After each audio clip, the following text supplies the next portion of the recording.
Hello दोस्तों, स्वागत है आप सबका आपके अपने चैनल ट्रेन मैनेजर अतुल में। और दोस्तों, आज मैं आपको इस वीडियो में बताने वाला हूं कि जो गुड्स ट्रेन होती हैं, गुड्स ट्रेन में कितने प्रकार के बीपीसी का प्रयोग किया जाता है। आपको पता होना चाहिए गुड्स ट्रेन के बीपीसी कितने प्रकार के होते हैं। तो यहाँ पर देखिए, गुड्स ट्रेन के जो बीपीसी होते हैं, जो भी ट्रेन मैनेजर हों और लोको पायलट हो, वो इस वीडियो को ज़रूर देख सकते हैं। ट्रेन मैनेजर और लोको पायलट और एएलपी के लिए ये वीडियो बहुत ही इम्पोर्टेंट होने वाला। जो भी नए कैंडिडेट हों वो ज़रूर देख लें, और जो पुराने हों, जो काम करते करते उनको बहुत ज़्यादा एक्सपीरियंस है, वो इस वीडियो का स्किप कर सकते हैं, या फिर वो मेरी सहायता कर सकते हैं कि वो जितने भी नए कैंडिडेट्स हैं उनको शेयर कर सकते हैं ये वीडियो। तो यहाँ पर मैं आपको बताने वाला हूँ कि बीपीसी कितने प्रकार के होते हैं। ओनली ये गुड्स ट्रेन के लिए है, तो आपको पता होना चाहिए गुड्स ट्रेन के जो बीपीसी होते हैं वो होते हैं 3 प्रकार के। 3 प्रकार का कौन कौन सा होता है? तो पहला होता है end to end, end to end. दूसरा होता है आपका premium, premium rake, premium rake BPC. और तीसरा जो होता है आपका वो होता है क्लोज सर्किट, क्लोज्ड सर्किट, यानी सीसी रैक बोल देते हैं अपन उसको नॉर्मल भाषा में, सीसी रैक भी इसको बोलते हैं। 3 प्रकार के बीपीसी होते हैं। अब इनको अपन डिटेल से जानने वाले हैं कि ये तीनों प्रकार के बीपीसी किस प्रकार से होते हैं। पहले इनकी थ्योरी देख लेते हैं इन द शॉर्ट, और इसके बाद अपन देखेंगे कि ये होते किस प्रकार के हैं जो रियल लाइफ में यूज होते हैं। तो यहाँ पर देखिए, मालगाड़ी की बीपीसी की वैधता की शर्तें यहाँ पर दी हुई हैं। जो सबसे पहला है, आपको दिखाई दे रहा होगा, air brake end to end. इसमें क्या होता है, मालगाड़ी का बीपीसी वैध रहेगा कब है, ये जो बीपीसी होता है कब वैध रहेगा। ये देखिए लिखा है, लोडेड वैगन के बीपीसी पर गंतव्य लिखा होना चाहिए। मतलब कि जिस वैगन का बीपीसी है ये, वो गाड़ी कहाँ तक जाएगी ये आपको डेस्टिनेशन लिखा होना चाहिए उस बीपीसी में, ठीक है। दूसरा पॉइंट लिखा है, रास्ते या यार्ड में, किसी यार्ड में 4 या उससे अधिक वैगनों का बदलाव नहीं हुआ हो। यानी कि आप तीन या चार या उससे अधिक वैगन का संटिंग नहीं कर सकते हैं। अगर संटिंग करेंगे तो वो इनवैलिड बीपीसी हो जाएगा, ठीक। तीसरा पॉइंट लिखा है, परीक्षण यार्ड में अगर 24 घंटे से ज़्यादा स्टेबल हुआ है तो ये इनवैलिड हो जाएगा। यानी कि 24 घंटे से ज़्यादा किसी भी टीएक्सआर पॉइंट पर ये स्टेबल नहीं होना चाहिए जो भी लोडेड वाहन है, ठीक है। नोट में लिखा है इन्होंने कि बीपीसी का कलर कैसा होता है, तो वाइट कलर का होता है। जो एंड टू एंड बीपीसी होगा वो वाइट कलर के पेपर में आएगा। और दूसरा पॉइंट लिखा है, प्रस्थान के समय ब्रेक पावर परसेंटेज कितना होना चाहिए, तो कम से कम 90% होना चाहिए इसमें प्रस्थान के समय जो बीपीसी पावर होता है, ठीक है।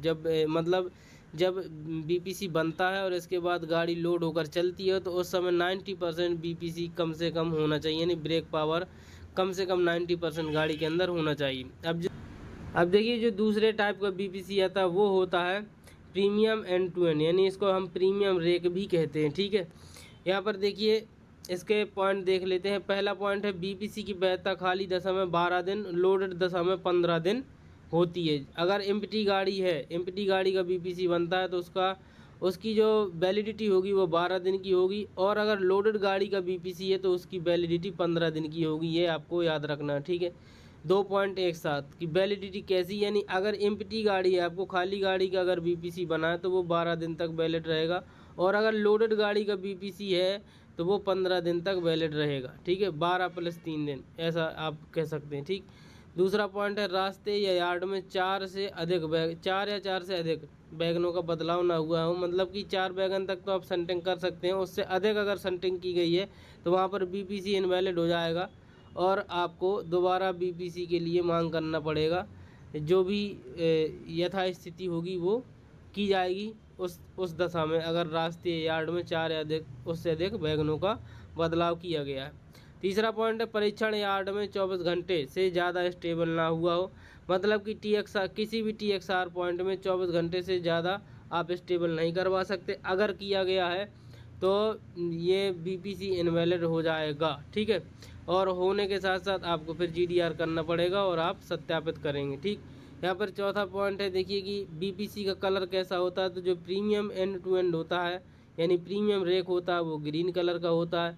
आपको बताया कि जो end to end only end to end है वो वाइट कलर का होता है। प्रीमियम एंड टू एंड की बात करें तो ग्रीन कलर का होता है।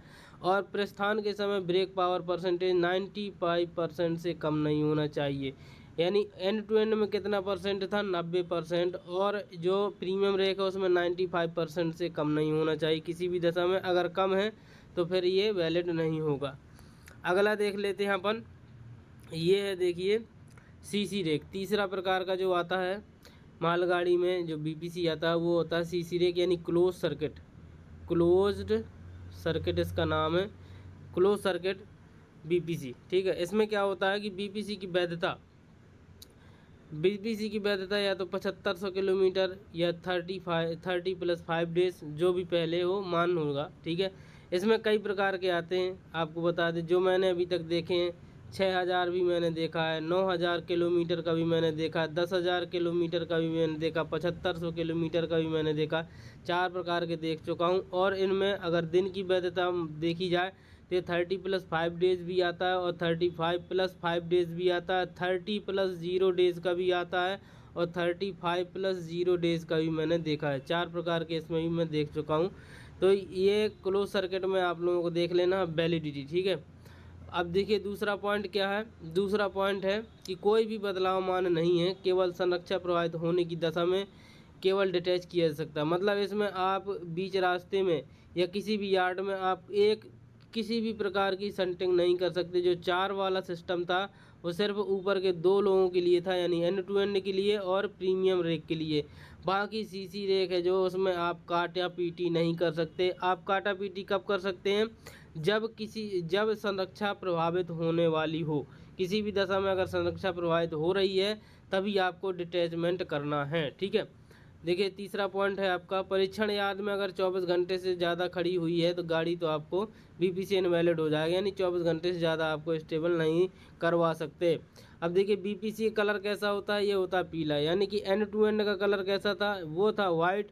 और प्रीमियम रेक का कलर कैसा था, वो उसका था ग्रीन। और ये जो अपना सीसी रेक है इसका है येलो। ठीक है, इसका येलो WZY ऐसा याद कर सकते हैं आप लोग अगर जिसको याद करना है। ठीक है, और प्रस्थान के समय इसमें जो ब्रेक पावर परसेंटेज है वो 100% होनी चाहिए। यानी कि सीसी रेक में 100% होती है, एंड टू एंड में आपको बताया था 90% और प्रीमियम रेक में आपको बताया था 95% होना चाहिए ब्रेक पावर। ठीक है, अब बात कर लेते हैं कि रियलिटी में ये कैसे दिखाई देते हैं, तो मैं आपको बताता हूँ, वो भी मेरे पास स्क्रीनशॉट हैं। तो चलिए एक एक के बारे में आपको बताने वाला हूँ। तो यहाँ पर देखिए मैंने ये एक स्क्रीनशॉट ले रखा है। इसमें एंड टू एंड, ये देखिए यहाँ पर लिखा होगा end to end examined rake. ठीक है, एंड टू एंड ये बीपीसी है। अगर कई लोगों को कन्फ्यूजन होता है जो नए होते हैं कि ये पता कैसे करें कि एंड टू एंड है या क्या है, क्योंकि कभी कभी क्या होता है फोटो कॉपी भी आ जाती है। ठीक है, आपका सीसी रैक ही होगा वो भी सफ़ेद कलर का होगा, आपका प्रीमियम रैक होगा वो भी सफ़ेद कलर का होगा। नए नए में मेरे को भी ये कन्फ्यूजन थी। लेकिन अगर जिसको देखना आता है कि ये एंड टू एंड कहाँ लिखा है, प्रीमियम रेक कहाँ लिखा है, सीसी रेक कहाँ लिखा है, तो यहाँ से आप देख सकते हो। ठीक है, जान जाओगे। इसके बाद देखिए यहाँ पर लिखा रहता है कि किस स्टेशन या किस रेलवे से बना है, तो दूसरा पॉइंट ये आ जाता है। पहले बात, और इससे पहले मैं आपको बता दूं कि यहाँ पर देखिए ये लिखा रहता है BMBS कितने परसेंट है, यानी बॉगी माउंटेड ब्रेक सिस्टम जो होता है वो कितना परसेंट, यानी BMBS जो सिलेंडर होता है वो कितने सिलेंडर इसमें लगाए गए हैं पूरे आपकी लोड में। इसमें क्या होता है कभी कभी इसमें 0% दिया रहता है और आपका BMBS लगा भी होता है 2 4 10। मैंने गाड़ियों में देखा, लेकिन पता नहीं किस प्रकार से बनाते हैं, उस पर नहीं जाना है आपको। जो आपका डॉक्यूमेंट कहता है उसको ध्यान रखना है। ठीक है, यहाँ पर इश्यूड बाई किस रेलवे ने किस स्टेशन से बना है ये लिखा रहता है। ये सिंगल पाइप वर्क कर रहा है या डबल पाइप वर्क कर रहा है, यहाँ पर लिखा रहता है। अब देखिए यहाँ पर इश्यू डेट लिखी रहती है कि किस डेट को ये बना है।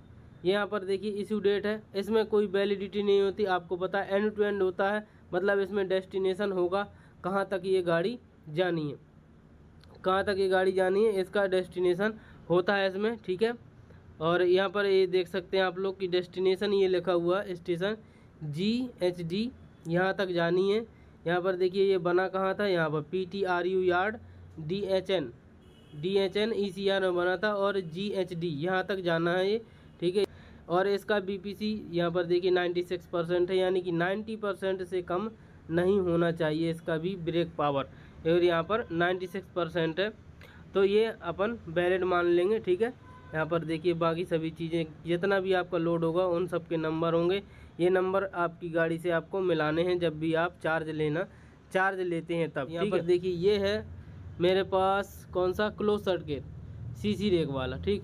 यहाँ पर आपको दिखाई दे रहा होगा ये लिखा है CC रेक, ये येलो कलर का ही है, लेकिन कभी कभी जब फोटोकॉपी में सील सिक्का करके दे दिया जाता है तो वो भी सफ़ेद कलर का दिखाई देता है, ठीक है। इसमें BPC नंबर ये है, उसमें मैंने BPC नंबर बताना भूल गया, यहाँ पर लिखा रहता है BPC नंबर, ठीक है। BMBS इसमें भी लिखा रहेगा, ट्विन पाइप है सिंगल पाइप इसमें भी लिखा रहेगा, ठीक है। और यहाँ पर देखिए कब बना था ये लिखा है, और कितने दिन के लिए मान्य, तो यहाँ पर देखिए डेट भी दी गई होगी, और यहाँ पर देखिए किलोमीटर भी दिया गया होगा 6000 किलोमीटर, और यहाँ पर आप देख सकते हैं ये इसकी वैलिडिटी, हाँ ये देखिए BPC वैलिड फॉर 30 डेज भी लिखा है, डेट भी लिखी है, 6000 किलोमीटर भी लिखा है, और साथ में ग्रेस पीरियड जो लिखा रहता है यहाँ पर नीचे ब्लैक कलर से बोल्ड अक्षरों में लिखा है 5 डेज अलाउड। अब ग्रेस पीरियड क्या होता है किसी वीडियो में बता दूंगा आपको, ग्रेस पीरियड शॉर्ट के लिए भी बता देता हूँ कि अगर जिस दिन मान के चलो इस दिन लोडिंग हुई गाड़ी की, तो ये कब तक वैलिड रहेगा, तो ये 5 दिन और ज़्यादा वैलिड रहेगा आपका BPC, ठीक है। और इसमें ब्रेक पावर 100% है, यहाँ पर देख सकते हैं आप लोग। और इसमें CC रेक में कभी कभी कंट्रोल आपसे नाम पूछ लेता, CC नंबर बताइए, तो इसका CC नंबर इसका रेक नेम होता है, तो CC नंबर आप बता देते हैं 23 है इसका CC नेम, ठीक है। CC नंबर 23, और CC नेम पूछेगा तो पद्मिनी 23 जैसे इसके केस में लिखा हुआ है, ये पूरा आपको बताना पड़ेगा। बाकी सेम वही है, सभी वैगन्स के नंबर वगैरह सभी लिखे रहते हैं, ये आपको चेक। यहाँ पर देख सकते हैं इसमें लिखा होगा प्रीमियम रेक, ये लिखा है साफ साफ प्रीमियम रेक है ये, इसमें भी BMBS का केस रहता है, ठीक है। और किस स्टेशन ने बनाया, किस रेलवे ने बनाया, दूसरे नंबर पर ये BPC नंबर है, कितने दिन के लिए मान्य है, तो यहाँ पर वैलिडिटी लिखी होगी, यहाँ पर ये देखिए 12 दिन के लिए मान्य होगा, डेट भी लिखी है। अब इश्यू डेट कौन सी है, तो ये इश्यू डेट है, ठीक है। सिंगल पाइप वर्कर है, डबल पाइप यहाँ पर लिखा होगा, ये सभी चीज़ें हैं आपके लिए। और देखिए इसमें क्या था प्रीमियम रेक में कि 95% से कम नहीं होना चाहिए BPC ब्रेक पावर, तो देखिए 96.12% इसमें दिया गया, ठीक है। ये सभी चीज़ें अपन को चेक कर लेनी है। इस प्रकार से ये हरे कलर का होता, हरे कलर मैंने सेम कलर भी आपको दिखा दिए, ये ग्रीन कलर प्रीमियम रेक, और जो आपको CC रेक दिखाया येलो कलर का, और N20 दिखाया वाइट कलर का। बाकी सभी चीज़ें सेम है सब में। बाकी अगर और भी कोई क्वेरीज हो तो आप पूछ सकते हैं कमेंट बॉक्स में, मैं बताने का पूरा प्रयास करूँगा। वीडियो बड़ा हो गया इसके लिए सॉरी, लेकिन वीडियो में जो जितनी इन्फॉर्मेशन मुझे देनी थी मैंने लगभग सारी कवर कर दी। वीडियो अच्छा लगे तो लाइक ज़रूर करना, चैनल को सब्सक्राइब नहीं किया तो सब्सक्राइब कर लीजिए, और बेल आइकन को प्रेस कर लीजिए। अपने नए दोस्तों को सभी को शेयर कर देना जो नए ट्रेन मैनेजर ज्वाइन हुए हैं अभी इंडियन रेलवे में। धन्यवाद।